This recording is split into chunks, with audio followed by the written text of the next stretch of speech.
Shalom, selamat sore. Perkenalkan, nama saya John Pakpahan. Hari ini hari Sabtu, tanggal 15 Oktober 2022. Pada sore hari ini saya akan bicara dengan tema perbedaan pendapat para ulama tentang jumlah ayat Al-Quran dan implikasinya terhadap penerbitan mushaf Al-Quran di Indonesia. Saya ulangi, pada sore ini saya akan bicara dengan tema perbedaan pendapat para ulama tentang jumlah ayat Al-Quran dan implikasinya terhadap penerbitan mushaf Al-Quran di Indonesia. Mari kita mulai. Perbedaan pendapat para ulama tentang jumlah ayat Al-Quran dan implikasinya terhadap penerbitan mushaf Al-Quran di Indonesia. Para imam qurra berbeda pendapat dalam menghitung jumlah ayat Al-Quran. Tujuan penelitian ini yaitu pertama, mendeskripsikan perbedaan pendapat para ulama tentang jumlah ayat pada masing-masing surat. Kedua, mendeskripsikan mushaf Al-Quran yang diterbitkan oleh beberapa penerbit. Ketiga, merumuskan implikasi perbedaan pendapat para ulama terhadap penerbitan mushaf Al-Quran. Penelitian ini menggunakan pendekatan kualitatif dengan jenis penelitian library research, studi kepustakaan, analisis data. Dalam penelitian ini menggunakan teknik analisis isi atau content analysis. Hasil penelitian adalah terdapat 7 mazhab yang terkenal mengenai penghitungan jumlah ayat Al-Quran. Hasil penelitian adalah terdapat 7 mazhab yang terkenal mengenai penghitungan jumlah ayat Al-Quran, yaitu pertama, Al-Madani Al-Awal menyebutkan sebanyak 6.217 atau 6.214 ayat-ayat Al-Quran. Kedua, Al-Madani Al-Akhir menyebutkan sebanyak 6.214 ayat Al-Quran. Ketiga, Ahal Mekah menyebutkan angka 6.210 ayat Al-Quran. Keempat, Ahal Basrah menghitung sebanyak 6.204 ayat Al-Quran.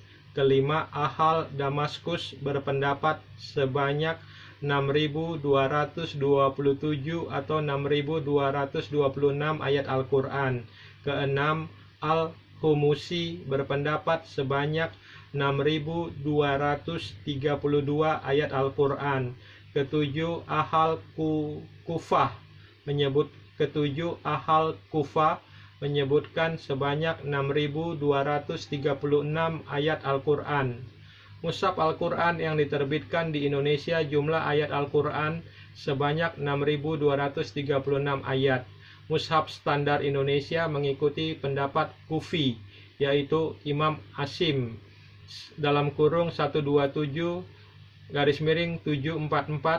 Imam Hamzah (156-772), Imam Al-Kisai (189-804), Khalaf Al-Ashir (229-843), dan Al-Amasi (148-765). Ini komentar saya terhadap perbedaan jumlah ayat Al-Quran dari 7 mazhab tersebut. Ini komentar saya terhadap perbedaan jumlah ayat-ayat Al-Quran dari 7 mazhab tersebut. Komentar John Pakpahan, kalau memang orang-orang Islam pada zaman itu hafal semua isi ayat-ayat Al-Quran, maka tidak akan ada 7 perbedaan tentang jumlah ayat-ayat Al-Quran. Saya ulangi sekali lagi. Ini komentar saya terhadap perbedaan jumlah ayat Al-Quran dari 7 mazhab tersebut. Ini komentar dari John Pakpahan. Kalau memang orang-orang Islam pada zaman itu hafal semua isi ayat-ayat Al-Quran, maka tidak akan ada 7 perbedaan tentang jumlah ayat-ayat Al-Quran. Hadis Ibnu Majah, saya tampilkan teks Arabnya dan juga terjemahan versi Indonesia dan versi Inggris, telah menceritakan kepada kami Abu Salama Yahya bin Khalaf berkata, telah menceritakan kepada kami Abdul Allah dari Muhammad bin Ishaq dari Abdullah bin Abu Bakar dari Amra dari Aisyah. Ia berkata, telah turun ayat berkenaan hukum rajam dan ayat persusuan orang yang telah dewasa itu sebanyak 10 kali. Lembaran ayat itu ada di bawah kasurku. Ketika Rasulullah SAW wafat, kami tersibukkan dengan jasad beliau hingga burung-burung masuk dan memakannya. Hadis Sunan Ibnu Majah nomor 1934. Hadis Sunan Ibnu Majah nomor 1934. Kita lihat dalam teks bahasa Inggrisnya.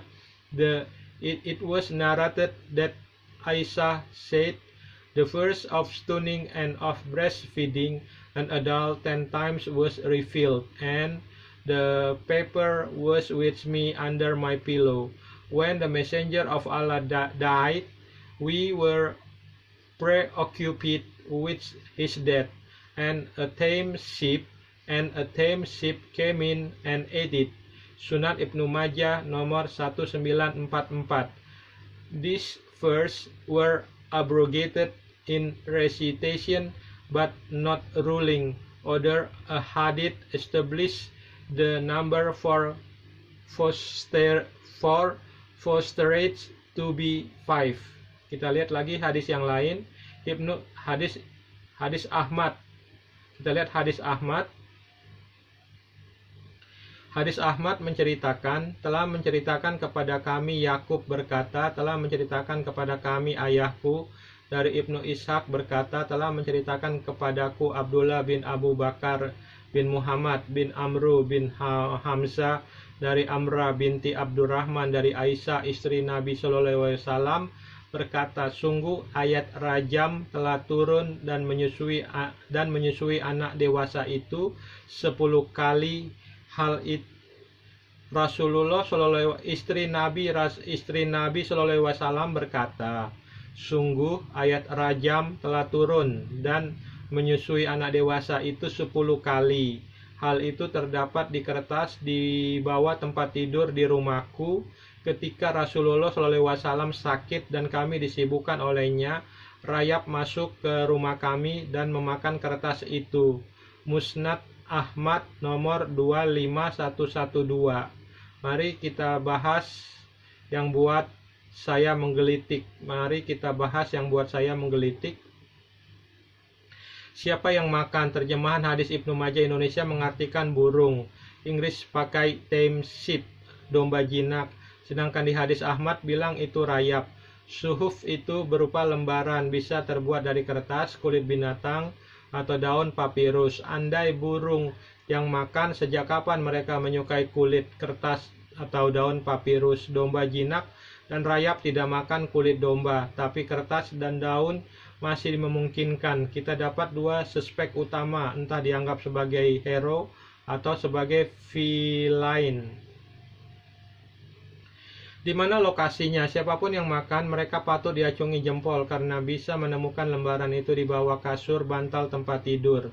Yes, ada 3 lokasi berbeda juga yang dalam ada 3 lokasi berbeda juga dalam terjemahan. Menaruh di bawah bantal memungkinkan untuk dimakan domba, tapi tidak bagi rayap. Di bawah kasur tidak memungkinkan bagi domba, tapi memungkinkan bagi rayap. Menaruh lembaran di bawah tempat tidur memungkinkan dengan syarat ada space untuk menaruh lembaran. Suhuf domba masih memungkinkan untuk menggapai lembaran. Rayap suka tempat yang gelap.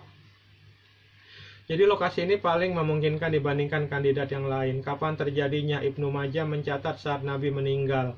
Ahmad mencatat saat Nabi dalam kondisi sakit. Siapa yang bisa dipercaya tentang waktu bersejarah ini? Jika mau percaya dua-duanya berarti menganggap Aisyah bingung kapan terjadinya. Mau percaya salah satu berarti menganggap ada salah satu dari sekian rawi yang salah dengar dan salah cerita. Mencari tahu siapa rawi yang salah dengar atau salah cerita berarti menganggap yang kasih label Hasan hadits ini kurang konsisten. Jadi serba salah kan? Damainya adalah percaya aja, nggak usah dipikirin detailnya, yang penting ada ayat yang dimakan. Apa isinya? Ayat rajam dan menyusui. Mengapa dirajam? Karena berzina. Apa di Al-Quran? Tidak ada hukuman bagi pezina, ada yaitu 100 kali dera. Surat Al-Quran surat 24 ayat 2. Terus untuk apa? Terus untuk apa ada ayat rajam?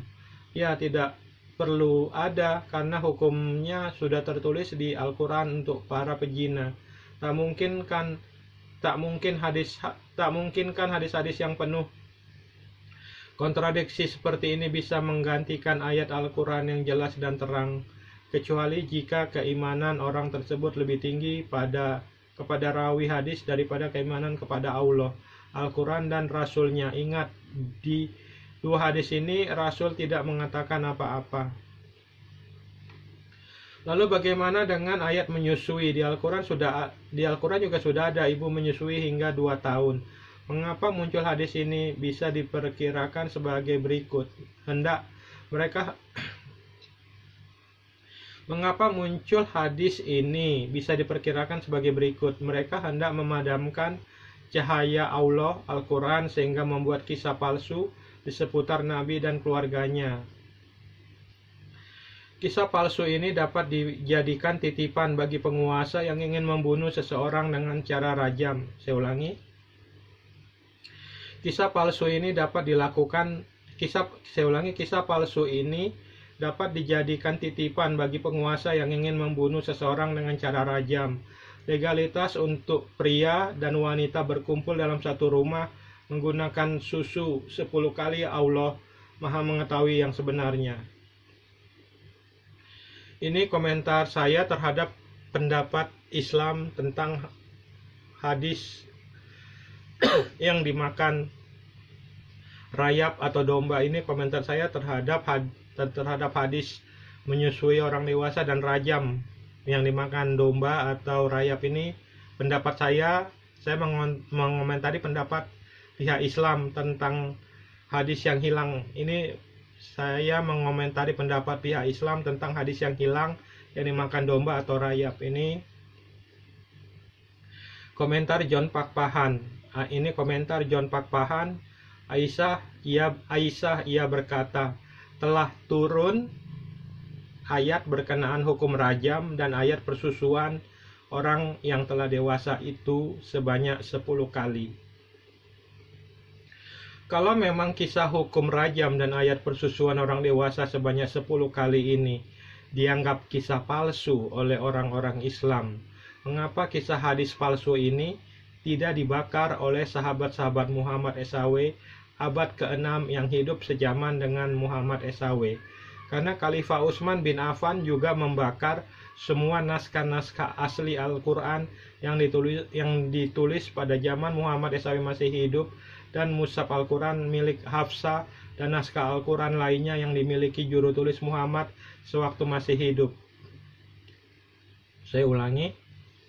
Kalau memang kisah hukum rajam dan ayat persusuan orang dewasa sebanyak 10 kali ini dianggap kisah palsu oleh orang-orang Islam, mengapa kisah hadis palsu ini tidak dibakar oleh sahabat-sahabat Muhammad SAW abad ke-6 yang hidupnya sejaman dengan Muhammad SAW? Karena Khalifah Utsman bin Affan juga membakar semua naskah-naskah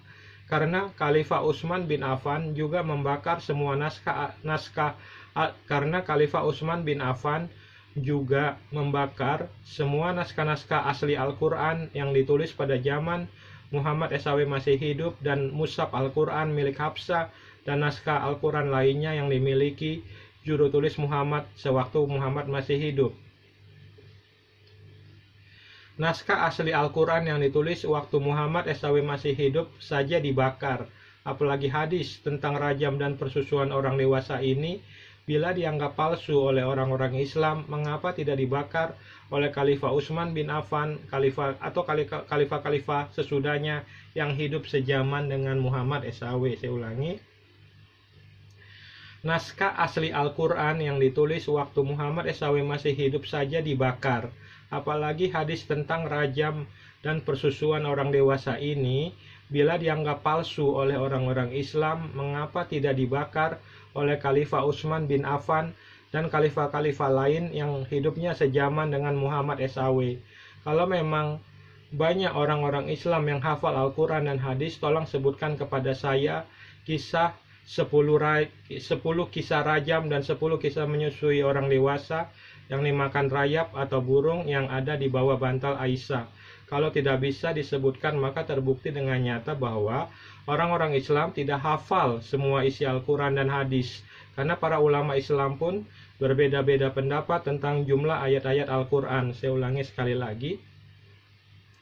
Kalau memang banyak orang-orang Islam yang hafal Al-Quran dan hadis, tolong sebutkan kepada saya 10 kisah rajam dan 10 kisah menyusui orang dewasa yang dimakan rayap atau burung yang ada di bawah bantal Aisyah. Kalau tidak bisa disebutkan, maka terbukti dengan nyata bahwa orang-orang Islam tidak hafal semua isi Al-Quran dan hadis. Karena para ulama Islam pun berbeda-beda pendapat tentang jumlah ayat-ayat Al-Quran. Terima kasih. Shalom, Tuhan Yesus Kristus memberkati.